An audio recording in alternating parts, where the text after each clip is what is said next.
Walk into any British pub today and you'll find the same menu. Burger, fish and chips, maybe a lasagna that's been sitting under a heat lamp since Tuesday. But 40 years ago, pub grub meant something different. It meant dishes that actually required a kitchen, not a microwave. Number 18 on this list was once so popular that breweries printed recipe cards for landlords. Number 7 caused actual fights over the last portion. And number 1 was served in nearly every pub in Britain until a single food safety regulation wiped it out overnight. These weren't just meals. They were the reason working men chose one pub over another. Before we start, hit subscribe, because some of these dishes deserve a proper comeback. Number 25. Faggots and peas. The faggot sat in a pool of thick onion gravy, split open and steaming, surrounded by mushy peas so green they almost glowed under the pub's nicotine-stained ceiling. Made from pig's liver, heart and belly meat, bound with breadcrumbs and wrapped in caul fat, faggots were the publican's answer to feeding a hungry workforce for pennies. In the Black Country and South Wales, a portion cost about 1 shilling and sixpence in 1965, cheaper than a pint of mild. The smell alone could pull men through the door. Rich, savoury, impossible to ignore. Publicans bought them by the dozen from local butchers, each wrapped like a small parcel of offal and herbs. They'd simmer in gravy all morning, ready for the lunchtime rush when factory workers had 45 minutes to eat, drink, and get back to the line. The dish vanished slowly, pushed out by squeamish customers and pubs that found frozen lasagna easier to stock. Today you might find faggots in a supermarket, but the pub version, swimming in proper gravy with a basket of bread to mop it up, that's gone. Number 24. Steak and kidney pudding. Not the pie, the pudding. There's a difference that matters. A proper steak and kidney pudding came encased in sweet pastry, steamed for 4 hours until the crust turned pale and yielding, ready to collapse under a spoon and release a flood of dark, glossy gravy. Pubs in the Midlands and North made these in individual basins. Each one turned out onto a plate like a savoury dome. The kidney had to be lamb's kidney, diced small so the flavour distributed evenly without overwhelming the beef. Too much kidney and customers complained. Too little and they complained louder. A serving cost around 2 shillings in 1958, substantial enough to replace both lunch and tea. The problem was time. 4 hours of steaming meant planning, meant a cook who arrived before dawn. When pubs shifted to microwave-ready pies in the 1980s, the pudding disappeared almost overnight. The last generation to eat it in pubs is now in their 70s. Number 23. Scotch eggs from the bar. Every pub had a glass dome on the counter, sometimes 2. Under one sat pickled eggs floating in cloudy vinegar. Under the other, Scotch eggs stacked like cannonballs. These weren't the smooth, uniform supermarket versions. These were rough-coated, handmade by the landlord's wife at 6 in the morning, the sausage meat still showing finger marks from where it was pressed around hard-boiled eggs. They cost 6pence each in the early 1960s, perfect with a pint when you needed something solid but didn't want a proper meal. The yolk inside stayed bright yellow, sometimes still slightly soft if you were lucky. Health regulations in the 1990s killed the bar-top Scotch egg. Unrefrigerated meat sitting at room temperature was suddenly a liability, not a tradition. The glass domes vanished. The last holdouts were country pubs where inspectors rarely visited. Now a Scotch egg comes shrink-wrapped from a distribution centre 3 counties away. Number 22. Pork scratchings made in-house. Before the foil packet, before the brand names, pork scratchings came from a biscuit tin behind the bar. The publican's own recipe. Strips of pig skin, salted and roasted until they curled into bubbling, crackling shards. Some added paprika. Others swore by malt vinegar in the final frying. The tin was refilled weekly, sometimes daily in busy pubs, and regulars knew exactly when a fresh batch had been made by the smell drifting from the kitchen. A handful cost 3pence in 1962, scooped out with bare hands and served on a square of grease-proof paper. The salt made you thirsty. That was the point. When packaged scratchings became widely available in the 1970s, publicans stopped bothering. Why spend hours rendering pigskin when you could order boxes from the brewery? The homemade version, still warm and dangerously crunchy, exists now only in memory. Number 21. Tripe Supper. In Lancashire pubs, particularly around Wigan and Bolton, tripe wasn't just tolerated, it was celebrated. Served cold with salt and vinegar, or hot in a white onion sauce that puddled across the plate, tripe suppers drew crowds on Friday nights. The texture put off southerners, but locals considered it a delicacy, the honeycomb variety especially prized for how it held the sauce. A portion cost around 1 shilling and 8 pence in 1955. Pubs near tripe dressers, the specialist shops that prepared and bleached the stomach lining, had the freshest supply and the best reputations. Oral histories from former regulars describe the ritual. A pint of mild, a plate of tripe, and an hour's peace before heading home to the wife. The tripe shops closed one by one through the 1970s and 80s. Without suppliers, pubs couldn't serve it. The last generation that genuinely craved pub tripe is dying out, taking the taste with them. Number 20. Bread and dripping with pickles. Some pubs charged for this. Most gave it away. A thick slice of white bread spread with beef dripping from the roasting tin, served alongside a pickled onion or a spoonful of piccalilli. It appeared at the bar around opening time, meant to soak up the first pint and keep customers drinking longer. The dripping came from Sunday's beef, strained and stored in ceramic pots that sat on the back shelf beside the spirits. A thin layer of jelly formed at the bottom, deeply savory and slightly salty, the part regulars fought over. Working men's clubs in Yorkshire and County Durham served bread and dripping well into the 1980s.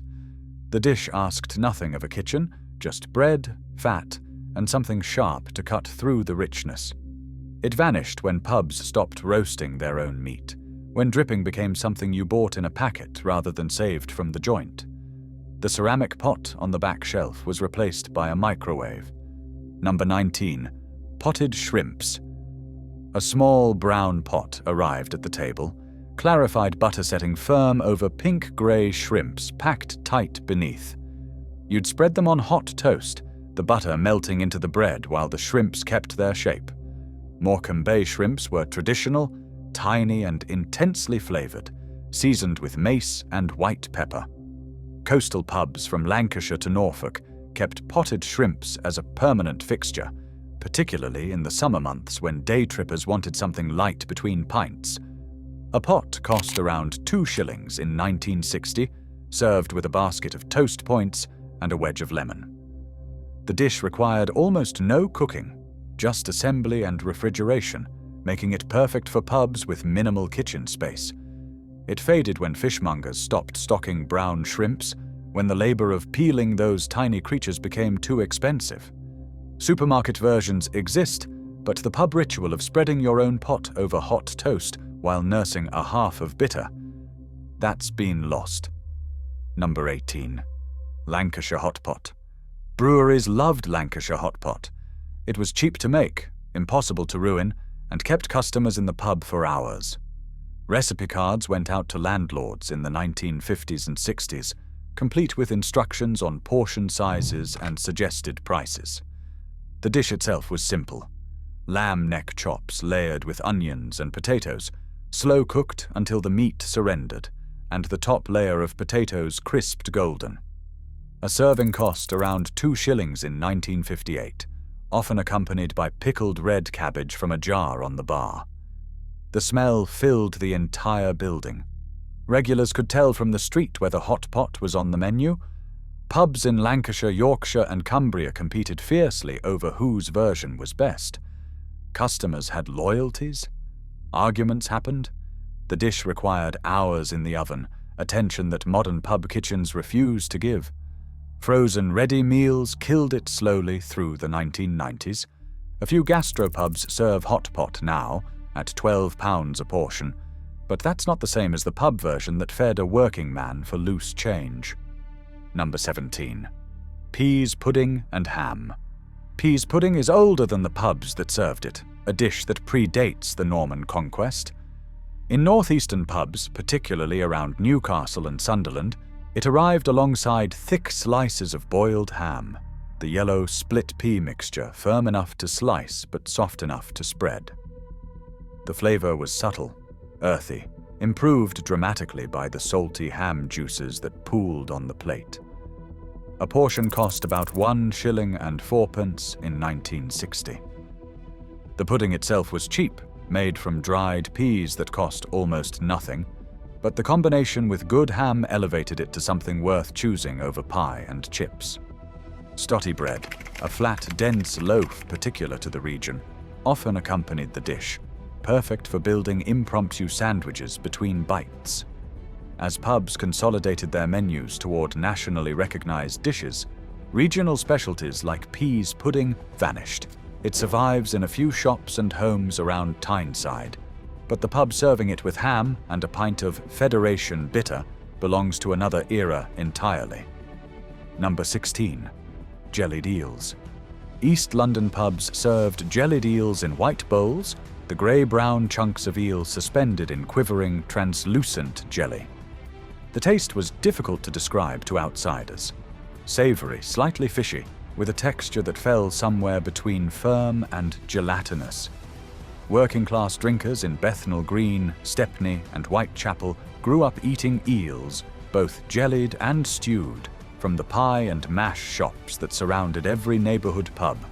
A bowl cost around 9pence in 1955, cheap protein for dockers and market workers who needed fuel between shifts. The eels came from the Thames estuary, caught locally and sold fresh at Billingsgate.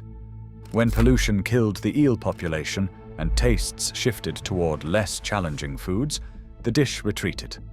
Pie and mash shops still sell jellied eels, but the pubs that once kept them on the bar, served cold with a splash of vinegar and a pint of brown ale, have long since switched to chicken wings and nachos. Number 15. Stewed eels, the hot version of the above, and arguably more popular in winter months. Stewed eels came swimming in parsley liquor, a thin green sauce made from the cooking water, flour, and masses of chopped parsley. The bones were still in, requiring careful eating and a technique that regulars mastered early. East End pubs served stewed eels with mashed potato, the green liquor soaking into the mash and creating something that looked unappetizing but tasted remarkable.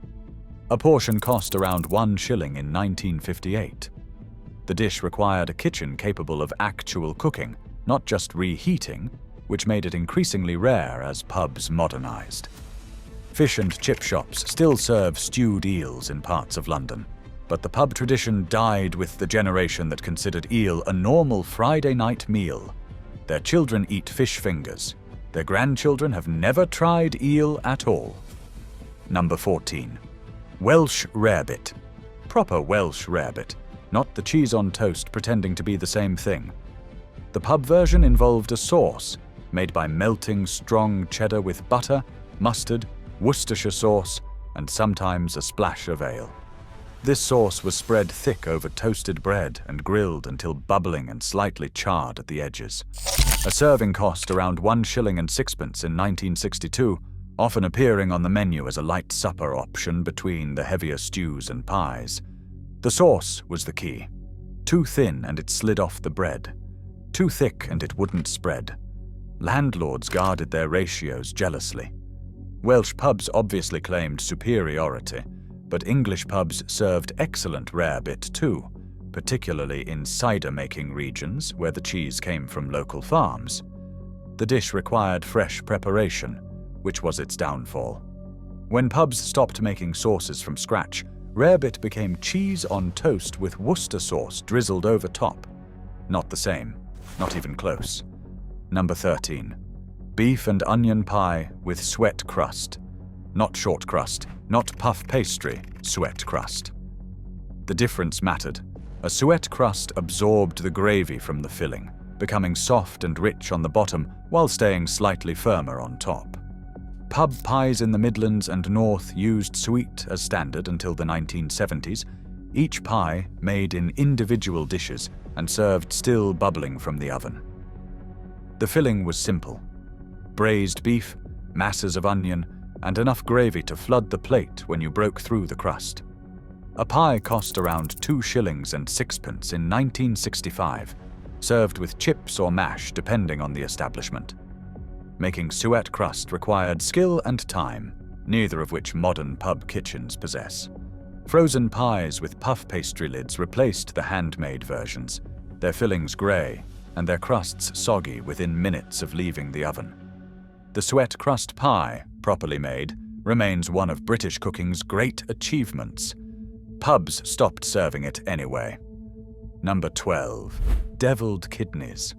A dish that sounds Victorian because it was. Devilled kidneys appeared on pub breakfast and supper menus from the 1890s through to the 1970s, lamb's kidneys split and grilled, then served in a sauce of butter, mustard, Worcestershire sauce, and cayenne pepper. The sauce was sharp, hot, designed to cut through the richness of the kidney and wake up the appetite. A portion cost around 1 shilling and 8 pence in 1960, usually served on thick buttered toast that caught the dripping sauce. Gentlemen's clubs served devilled kidneys at breakfast, but working-class pubs adopted the dish for supper, a substantial plate that paired beautifully with a pint of strong ale. The kidneys had to be fresh, cooked quickly, or they turned rubbery and unpleasant. When pub kitchens stopped handling fresh offal, the dish vanished. Modern squeamishness about kidneys finished the job. A generation has grown up never tasting devilled anything. Number 11. Cottage pie with real mash. The distinction matters. Real mash meant potatoes boiled, drained, and mashed with butter and milk on the premises. Not reconstituted powder. Not frozen discs reheated in the microwave. Pub cottage pies in the 1950s and 60s started with leftover roast beef from the Sunday joint, minced and mixed with onion gravy, then topped with proper mashed potato and baked until golden. A portion cost around 1 shilling and 9 pence, filling enough to see a man through an afternoon's work. The mash was the test. You could taste immediately whether the publican cared. Too thin and it sank into the meat. Too thick and it turned gluey. Getting it right required attention that modern kitchens won't give. Cottage pie still appears on pub menus, but the version made entirely from scratch, with real beef and real mashed potato, survives only in pubs that genuinely cook rather than reheat. Number 10. Stuffed pig's trotters. This one surprises people. Yes, British pubs served pig's feet. The trotters were boned, stuffed with a mixture of sausage meat and breadcrumbs, then braised until tender. The result was rich, gelatinous, deeply savoury, served with mustard and a pile of chips. Agricultural pubs in Somerset, Devon and Wiltshire kept stuffed trotters on the menu well into the 1970s, a farmer's favourite that used parts of the pig no one else wanted. A serving cost about 2 shillings in 1962. The preparation was labour-intensive, requiring a butcher's skill to bone the trotter without tearing the skin. When pubs stopped doing their own butchery, when suppliers stopped offering trotters, the dish disappeared. French restaurants serve pig's trotters now, calling them a delicacy. British pubs served them first and called them tea. Number 9. Oxtail stew, the most gelatinous dish on this list and one of the most flavourful. Oxtail stew required hours of braising, the bony tail sections surrendering their collagen slowly until the sauce turned thick and glossy. Pubs served it with bread for dipping, or sometimes with mashed swede and carrots on the side. A portion cost around 2 shillings in 1960. Cheap because oxtail was butcher's waste, too awkward to roast and too bony to mince. The meat came off in shreds, clinging to the bones, requiring messy hands-on eating that didn't suit prissy customers. Working men's pubs in Birmingham and Coventry served oxtail stew well into the 1980s. The smell could fill a street. Regulars knew which day each pub made fresh oxtail and timed their visits accordingly. When oxtail became fashionable in the 2000s, prices rose tenfold. The cheap pub stew became impossible to make profitably. Another dish lost to its own success. Number 8. Black pudding with apple. Not just black pudding with something to cut through the richness. In Lancashire and Yorkshire pubs, that meant slices of fried black pudding served with stewed apple, the sharp fruit balancing the iron-heavy blood sausage. A portion cost around 1 shilling and sixpence in 1958, often appearing on the menu as a starter or light supper. The black pudding had to be proper stuff, made locally with oatmeal and real blood, not the bland supermarket versions that appeared later. Bury Market remained the epicenter of black pudding production, and pubs within delivery distance served the best versions. The apple was usually Bramley, stewed to a rough puree with a little sugar, served hot alongside the crispy-edged pudding slices. When pubs stopped sourcing from local suppliers, when health regulations made blood sausage production more difficult, the dish faded. Black pudding survives as a breakfast item, but the pub supper with applesauce belongs to another time. Number 7. Game pie. This one caused actual arguments. Landlords in rural pubs made game pie from whatever the local shoots produced. Pheasant, partridge, rabbit, pigeon, sometimes all four combined in a single pie with a hot water crust that stood up without a dish. Each pub had its recipe. Each recipe was declared superior to every other. A slice cost around 2 shillings and sixpence in 1965, served cold with pickles and salad, or hot with gravy and chips depending on the season. The pie was often enormous, baked in oval dishes and kept under glass domes on the bar, sliced to order throughout the day. Country pubs in Norfolk, Suffolk, and the Scottish borders built reputations on their game pies, drawing customers from miles around during shooting season. When game became harder to source legally, when hot water pastry became a lost art, when pub kitchens shrank to fit only a microwave, the game pies vanished. Gastropubs occasionally attempted, charging £18 for something that once cost pocket change. Number 6. Liver and bacon with onion gravy. Before liver became a dinner party ingredient, it was pub food. Slices of lamb's liver, quickly fried until pink inside, served with crispy bacon and a lake of onion gravy dark enough to stain the plate. Mashed potato absorbed the gravy. Greens were optional. A serving cost around 1 shilling and 9pence in 1960. The liver had to be fresh and cooked fast. Overdone liver turned to shoe leather, and regulars complained loudly if it happened. Pubs in the Midlands and North served liver and bacon as a standard weekday lunch, quick to cook and satisfying enough to fuel an afternoon's labor. The dish required a cook who understood timing, who could judge when liver was ready by touch rather than temperature probe. When pub kitchens stopped cooking from raw ingredients, liver and bacon disappeared from menus. It survives at home, occasionally, made by people who remember eating it at the pub with their fathers. Number 5. Steak and oyster pie. Before oysters became expensive, they were working-class food.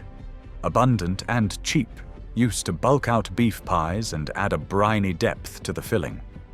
Steak and oyster pie appeared on London pub menus from the Victorian era through to the 1960s, each pie containing half a dozen small native oysters mixed with chunks of beef in a gravy enriched by their liquor. A slice cost around 2 shillings in 1958. The oysters came from Whitstable or Colchester, delivered fresh by rail and shucked in the pub kitchen. As oyster beds declined from pollution and overfishing, prices rose beyond pub budgets. By the 1970s, steak and oyster pie had become a luxury dish, eventually disappearing from pub menus entirely. Steak and kidney replaced it, using offal instead of shellfish, but something was lost in the translation.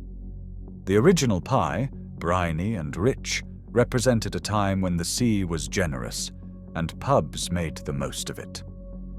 Number 4. Chitterlings.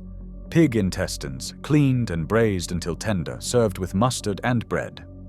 Chitterlings were contentious even among those who ate offal regularly. The smell during cooking was powerful, the texture unusual, the taste acquired. But in agricultural areas of the West Midlands and East Anglia, chitterlings had loyal followers who considered them a delicacy. Pubs that served chitterlings did so on specific days, often Saturdays, when workers had time to linger over a meal that required commitment. A portion cost around 1 shilling and sixpence in 1960. The dish required a cast-iron stomach and a tolerance for organ meats that many never developed. When the generation that grew up eating chitterlings during rationing and agricultural hardship passed on, demand collapsed.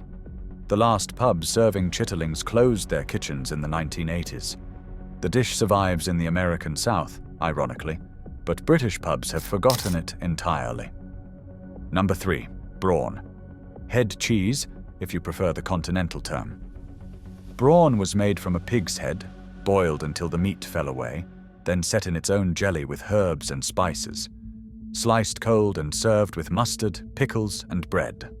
Brawn was a pub staple that required almost no last-minute preparation. A serving cost around 1 shilling in 1958.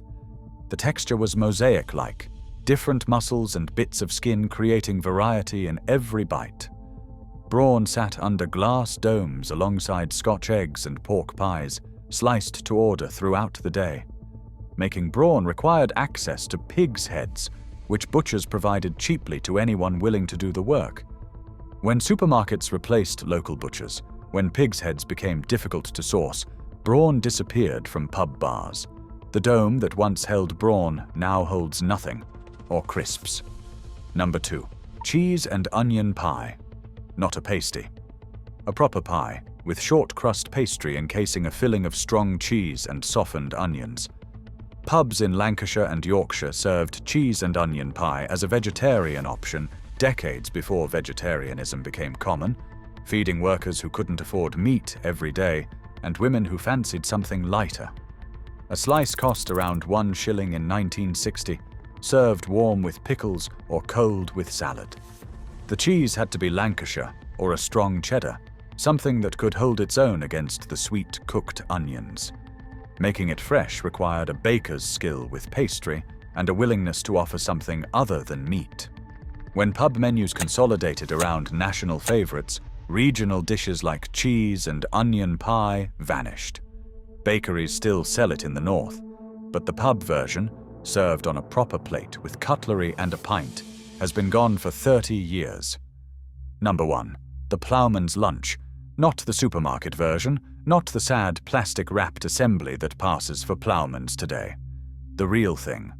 A proper pub ploughman's in 1965 meant a wedge of local cheese, probably cheddar or Stilton, a hunk of crusty bread baked that morning, a pile of pickled onions, a spoonful of proper chutney, and butter you could actually taste. The plate cost around 2 shillings.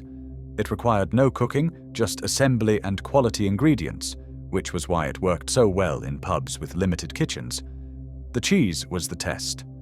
Pubs that served industrial cheese revealed themselves as uncaring. Pubs that sourced from local farms built reputations. Here's the twist. The ploughman's lunch as we know it was largely invented by the Cheese Bureau in the 1960s as a marketing campaign to sell more cheese. But that doesn't mean the pubs didn't make it properly. They did. The bread was fresh. The cheese was aged. The pickle had been made by someone's grandmother. What killed the ploughmans wasn't changing tastes. It was industrial food production. When the same ingredients became available pre-packed and portion-controlled, pubs stopped assembling plates and started opening packets. The bread came sliced. The cheese came plastic-wrapped. The pickle came in single-serve sachets. Everything that made a ploughman's worth eating, the care in selection, the freshness, the sense that someone had bothered, vanished beneath cellophane. Here's what all these dishes have in common. They required publicans who could actually cook, or at least assemble ingredients with care. They required suppliers who sold real food rather than frozen portions. They required customers willing to wait more than 3 minutes for a meal. We lost all 3. The dishes didn't disappear because they stopped being delicious. They disappeared because the British pub stopped being a kitchen and became a reheating station. The landlord who once made faggots from scratch now microwaves a burger.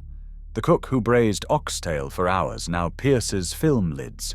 The customers who waited happily for hot pot now complain if their nachos take longer than a card payment. But here's the thing. These dishes could come back. Every one of them. The recipes exist. The ingredients exist. What's missing is the will to make them, and the customers willing to pay for them. Next time you're in a pub, ask what's made fresh. Watch the landlord's face. That pause before the answer tells you everything about what we've lost.